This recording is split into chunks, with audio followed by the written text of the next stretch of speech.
Hello everyone, जय हिंद, नमस्कार, welcome you all to mission competition. मैं राहुल आप सभी का स्वागत करता हूं। तो दोस्तों देखिए, यूटीरिया का हमारा सीरीज़ चल रहा है प्रैक्टिस सेट का और 7 नंबर सेट तक हमने कंप्लीट कर लिया है।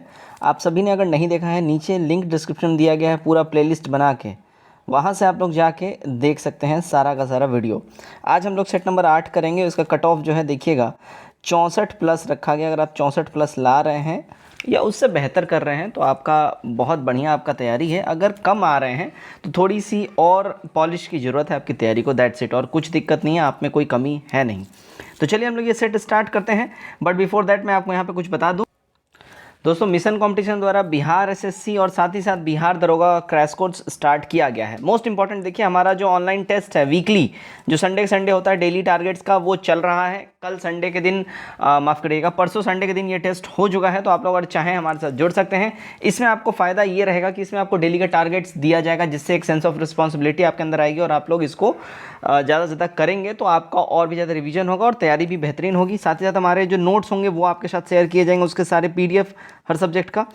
ध्यान रखिएगा, जीके जीएस का ग्रुप होगा, इसमें मैथ और रीजनिंग का आप लोग एक्सपेक्ट मत करिएगा। सारे सब्जेक्ट का PDF होगा और मोस्ट इंपॉर्टेंट जो वीकली टेस्ट होंगे वो आपको मैंने बता दिया है। प्राइस इसके सिर्फ 249 रखे गए हैं ताकि सबको इसको अफोर्ड कर सके।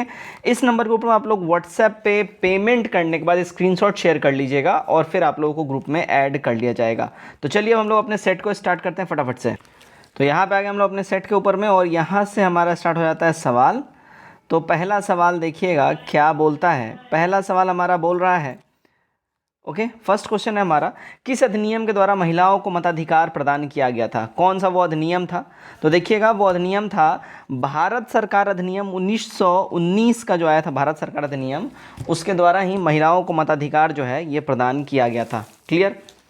आगे बढ़ते हैं अगले सवाल की ओर। सवाल नंबर 2 है देखिएगा, 73वां संविधान संशोधन का अभिपालन करने वाला पहला राज्य कौन सा है? तो ये पहले राज्य की अगर हम बात कर लें तो ये देखिएगा MP हो जाएगा, यानी कि मध्य प्रदेश।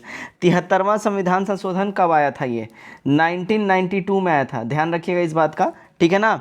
और इसमें जो है क्या हुआ था, 24 अप्रैल 1993 में इसको लागू किया गया था और इस अधिनियम का अभिपालन करने वाला ये MP पहला राज्य है। इस अधिनियम के लागू होने के तुरंत बाद मध्य प्रदेश के विधान मंडल जो है, इसके द्वारा पंचायती राज अधिनियम 1993 को अधिनियमित कर दिया गया था। क्लियर? इसीलिए बहुत इंपॉर्टेंट बन जाता है ये। नंबर 3 देखिएगा, पंचायती राज संस्थाओं के आरक्षण संबंधी प्रावधान की चर्चा किस अनुच्छेद में किया गया है? देखिए, इसके संबंधी आरक्षण की बातें करी गई है अनुच्छेद 243D के अंदर में। ध्यान रखिएगा, इसमें महिलाओं SC ST से संबंधित रिजर्वेशन की प्रावधान की बातें करी गई हैं। 4 देखिए, संयुक्त राज्य लोक सेवा आयोग का गठन किसके द्वारा किया जा सकता है? इसका गठन जो है देखिए, विधानमंडल के अनुरोध पर संसद के अधिनियमित द्वारा इसको किया जा सकता है। A करेक्ट होगा। नंबर 5 देखिएगा, भारतीय संविधान का कौन सा अधिकार गैर नागरिकों को भी उपलब्ध है? देखिए, नागरिकों को सबसे पहले ध्यान रखिएगा, अभिव्यक्ति की स्वतंत्रता, यानी कि आप भारत के अगर नागरिक हैं तो ही आप भारत में रह के कुछ बोल सकते हैं। आपके पास राइट टू एक्सप्रेस होगा, ठीक है, कहीं घूमने की स्वतंत्रता वगैरह ये सब रहेगी। देश में किसी भाग में बसने की स्वतंत्रता तभी रहेगी जब आप भारत के नागरिक हैं। लेकिन संवैधानिक निराकरण का जो अधिकार है, या आप अगर गैर नागरिक हैं या देश के नागरिक हैं, दोनों ही अगर आप हैं तो आपको ये मिलेगा। ध्यान रखिए, संवैधानिक निराकरण मतलब कि अगर आपके ऊपर कोई कानूनी कार्रवाई केस वगैरह चल रहा है तो उससे संबंधित आप अपने लिए लॉयर वगैरह अपॉइंट कर सकते हैं, तो ये सारी फैसिलिटीज़ मिलेंगी। 6 देखिएगा, संसद की निम्न समितियों में किसकी संख्या सर्वाधिक होती है? तो सर्वाधिक संख्या होती है देखिएगा प्रकलन समिति की, है ना, ड्राफ्टिंग कमेटी। टोटल इसमें जो है प्रकलन समिति में 30 मेंबर्स होते हैं। ध्यान रखिएगा। 7 नंबर देखिएगा, निम्न में से कौन संघ सूची का विषय नहीं है? संघ सूची का इसमें जो विषय है देखिएगा, जनसंख्या नियंत्रण, ये संघ सूची का विषय नहीं है।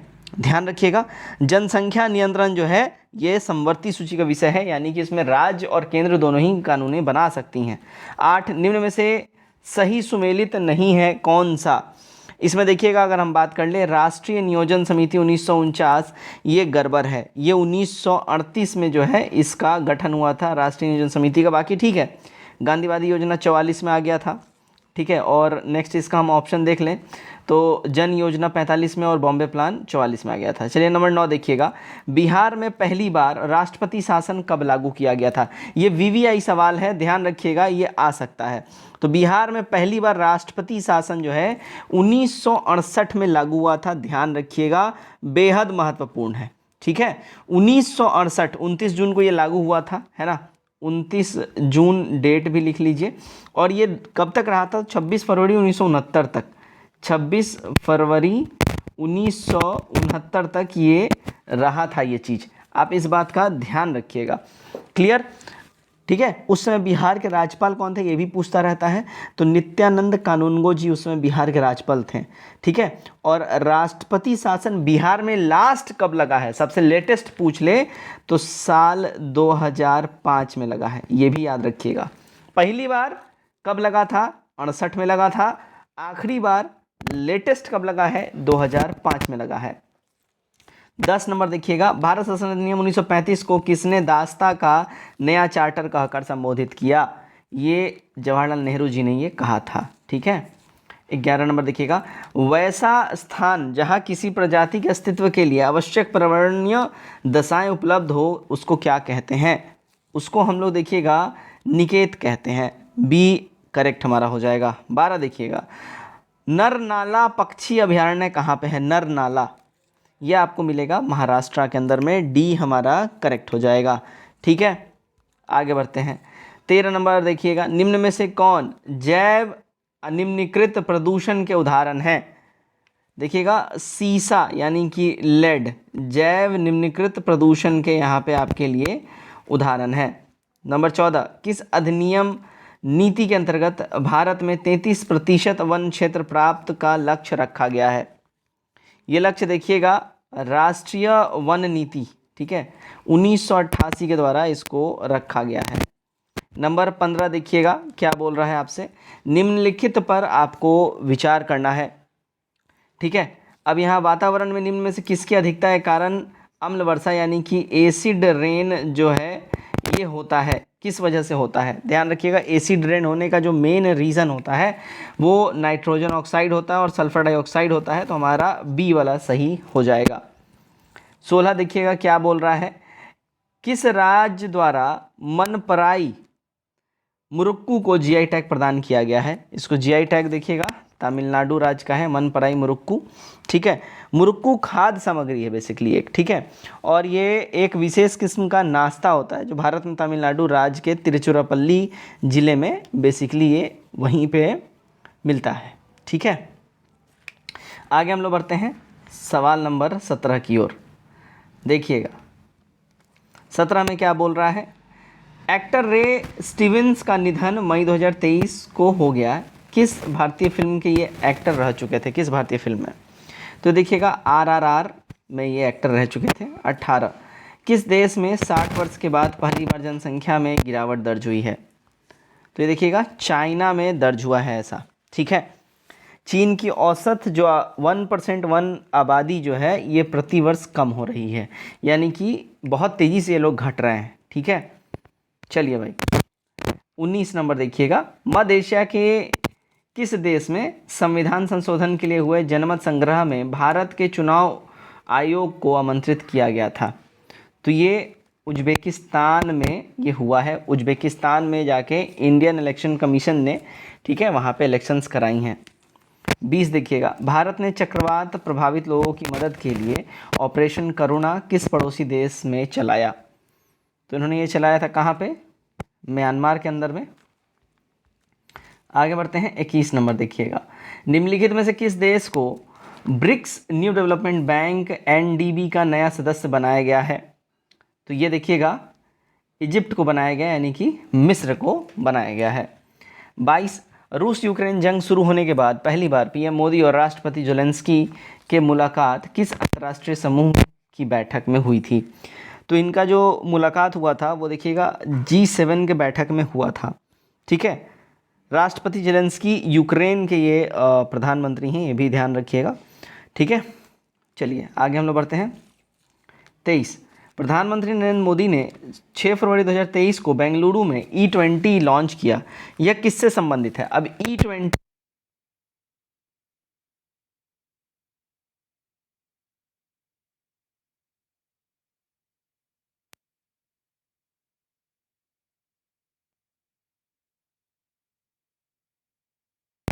इसको ध्यान रखिएगा, पूछ सकता है दोबारा से। 24 देखिए, राष्ट्रपति द्वारा जल शक्ति अभियान 2023 की शुरुआत की गई, जल शक्ति मंत्रालय के अंतर्गत इसको स्टार्ट किया गया है, ध्यान रखिएगा। 25 नंबर देखिएगा, भारत की पहली पॉड टैक्सी, तो ये यूपी में भारत की पहली पॉड टैक्सी जो है स्टार्ट होने वाली है, हो गई है। आगे बढ़ते हैं हम लोग, नंबर 26 देखिएगा, भारतीय भूवैज्ञानिक सर्वेक्षण ने किस राज्य केंद्र शासित प्रदेश में फरवरी 2023 में लिथियम के बड़े भंडार की खोज की है? देखिए, लिथियम के बड़े भंडार की खोज की अगर हम बात कर लें, ये जम्मू एंड कश्मीर में हुआ है, ठीक है, हमारा बी यहाँ पे करेक्ट हो जाएगा। ये फरवरी के महीने में ही खोज कर लिया गया था। 27, उड़ने वाली छिपकली की नई प्रजाति खोज किस राज्य में हुई है? तो इस प्रजाति की खोज की अगर हम बात कर लें, है ना, ये देखिएगा मिजोरम में हुआ है, सी करेक्ट होगा। 28 देखिएगा, भारत मौसम विज्ञान विभाग की report statement on climate of India during 2022 के अनुसार देश में मौसम की अत्यधिक घटनाओं के कारण 2022 में सबसे अधिक मौतें किस राज्य में हुई हैं? तो ये देखिएगा बिहार राज्य में सबसे ज़्यादा मौतें हुई हैं, 29। वर्ल्ड प्रेस फ्रीडम इंडेक्स 2023 में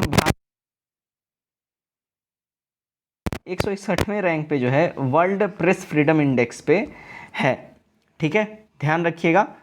क्लियर? चलिए आगे बढ़ते हैं। 30 नंबर देखिएगा, किस भारतीय जज को Harvard law school centre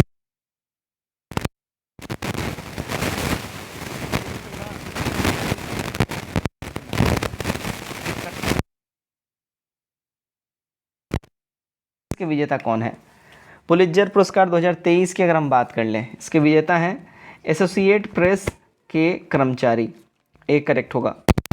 number 32 को वर्ष 2023 सम्मान companion of the order of Fiji से सम्मानित किया गया है। तो ये सम्मानित किया गया है हमारे पी मोदी। देखिए, रणजी ट्रॉफी 2022-23 के विजेता टीम सौराष्ट्र जो है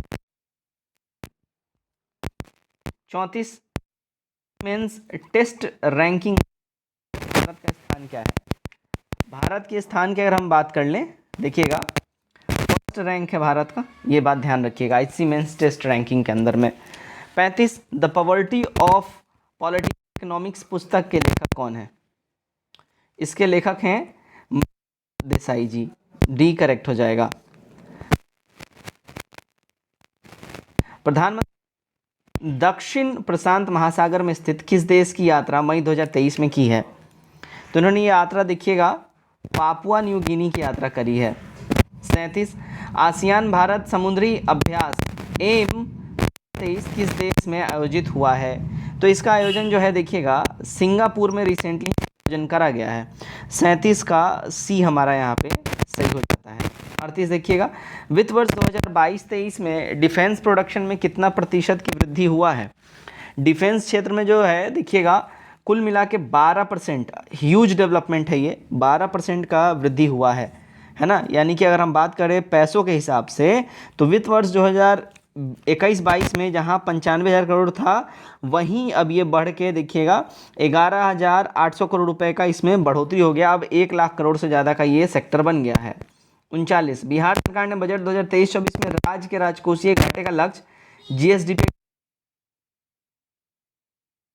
2.98% राज्य सरकार ने रखा है टारगेट। 40 भारतीय निर्वाचन आयोग ने मतदाताओं को प्रेरित करने के लिए किस गीत को लॉन्च किया है?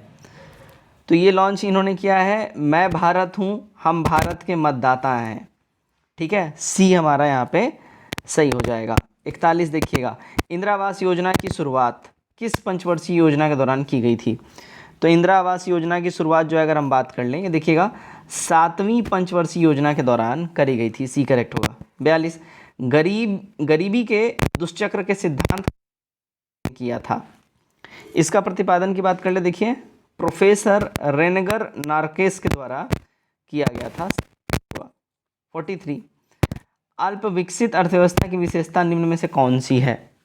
अल्प विकसित अर्थव्यवस्था की अगर हम बात कर लें इसकी विशेषता की, तो प्रति व्यक्ति निम्न आय रहेगा और प्राथमिक क्षेत्र में अधिक कार्यबल रहेगा, जो जरूरत से ज़्यादा। 40 क्या मतलब है? उपयोगिता से मतलब जो यहाँ पे अगर हम बात कर लें, आवश्यकता को संतुष्ट करने की, सी करेक्ट हो जाएगा। 45 देखते हैं हम लोग।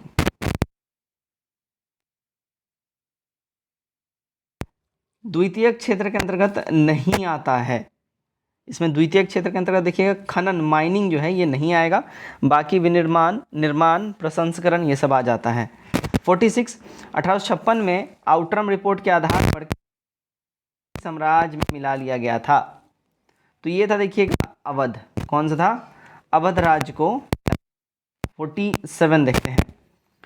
भारतीय राष्ट्रीय कांग्रेस की 37वें अधिवेशन की अध्यक्षता किसने करी थी? 37वें अधिवेशन की अध्यक्षता जो है देखिएगा CR दास जी ने करा था, चितरंजन दास, ए करेक्ट हो जाएगा। ये ध्यान रखिएगा बिहार में हुआ था ये आयोजन 37वां, है ना? कब हुआ था? 1948 देखिएगा। प्रथम गोलमेज सम्मेलन में हिंदू महासभा किसने भाग लिया था? तो ये भाग लिए थे देखिए MR जयकर जी और BS मुंजे जी, दोनों नहीं लिया था, डी हमारा हो जाएगा। ठीक है, देखिएगा किस वर्ष बिहार को एक पृथक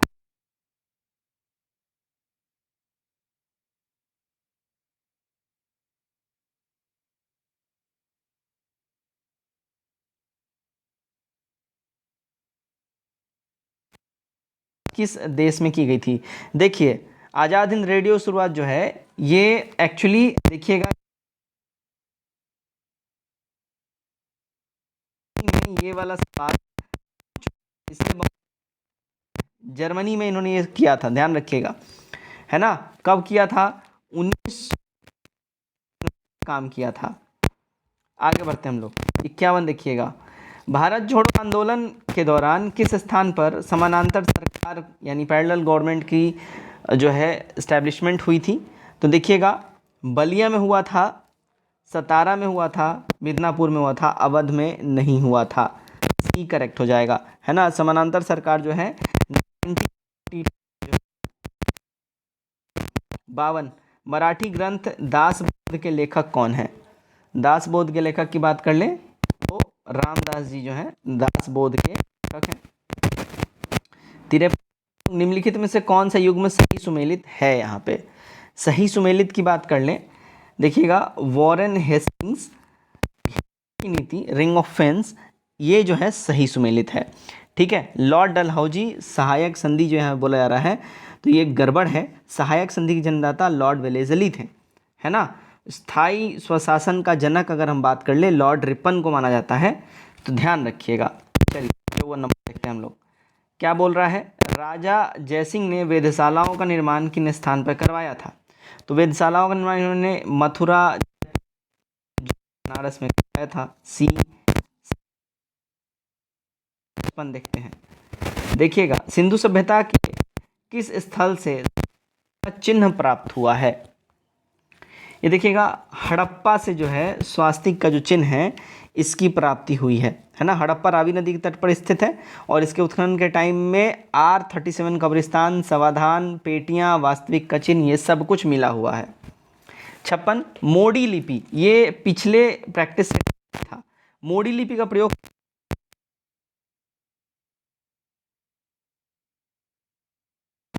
पिछले प्रैक्टिस सेट आई थी, छठा में ये मोडी लिपि के बारे में जिक्र है, तो ये बार बार आ रहा है, इसको ध्यान रखिएगा। मराठा साम्राज्य के संस्थापक शिवाजी को माना जाता है, ये भी ध्यान रखिएगा। ठीक है, चलिए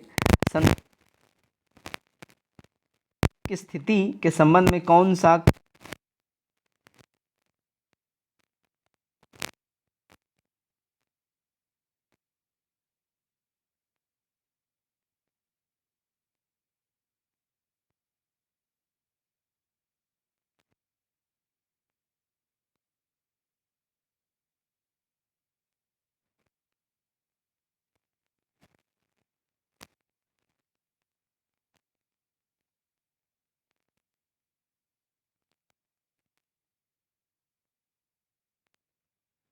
था? ध्यान रखिएगा, इस बात का वेरी वेरी इंपॉर्टेंट है।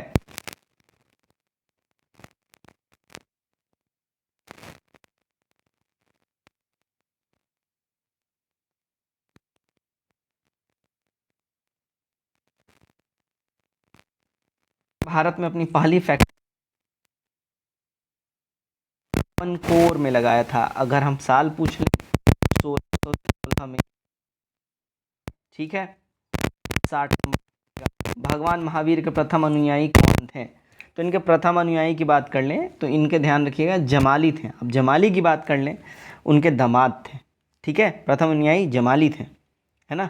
चलिए भाई 61, स्टेनलेस स्टील कौन सा तत्व मौजूद होता है? देखिएगा इसमें जो है निकेल होता है, क्रोम होता है साइनिंग वगैरह के लिए, निकेल हार्डनेस, लोहा हार्डनेस वगैरह के लिए। इसमें जिंक नहीं होता है, जस्ता नहीं होता है, ठीक है। तो ध्यान रखिएगा कौन इसमें नहीं होता है, जस्ता। आगे बढ़ते हैं। 62 में से किस निगरानी के लिए उपयोग होता है? इसका इस्तेमाल होता है, देखिए ब्रेन। 63 द्रव्यमान m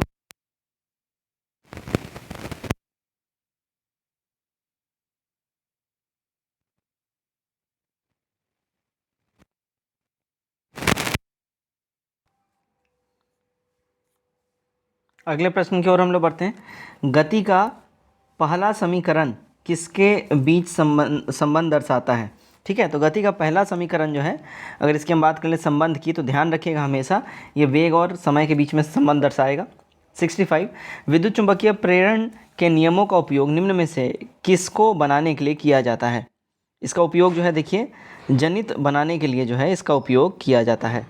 आगे बढ़ते हैं हम लोग नंबर 66 की ओर। 66 देखिएगा, चुंबकीय बल रेखीय निम्नलिखित में से किससे निकलती है? तो ये जो है हमेशा ध्यान रखिएगा चुंबक के उत्तरी ध्रुव से ये निकलती है। 67 विद्युत फ्यूज का सिद्धांत क्या रहता है? देखिए हमेशा विद्युत जो फ्यूज होता है हमेशा उसका विद्युत का ऊष्मीय प्रभाव का सिद्धांत, वो एब्जॉर्ब करने का उसका सिद्धांत रहता है। 68 एक परमाणु के केंद्र का धनावेशित हिस्सा कहलाता है क्या? देखिए धनावेशित हिस्सा जो उसका रहेगा वो न्यूक्लियस कहलाएगा, डी करेक्ट होगा। 69 अशुद्धियों के कारण द्रव का क्वथनांक क्या रहता है? तो हमेशा उसका क्वथनांक बढ़ जाएगा अशुद्धि होने के कारण। 70 देखिएगा, ठोस अशुद्धियों के शुद्धिकरण के लिए निम्नलिखित में से कौन सी प्रक्रिया उपयोगी नहीं है? देखिए आसवान इसमें उपयोगी नहीं रहता है। आसवान यानी कि डिस्टिलेशन की प्रक्रिया का उपयोग प्रायः तरल यानी अशुद्ध लिक्विड इम्प्योरिटीज़ के शुद्धिकरण के लिए किया जाता है। 71 क्रोमेटोग्राफी की तकनीक का प्रयोग होता है। इस तकनीक का प्रयोग जो है एक मिश्रण से पदार्थों को अलग करने में होता है, डी करेक्ट हो जाएगा। 72 देखिएगा, सबसे अधिक क्रियाशील धातु कौन सी है? सबसे ज़्यादा क्रियाशील धातु इनमें से पोटेशियम होता है, डी हमारा यहाँ पे करेक्ट हो जाएगा, ठीक है। पोटेशियम का जो है रासायनिक सूत्र के रहता है, ध्यान रखिएगा।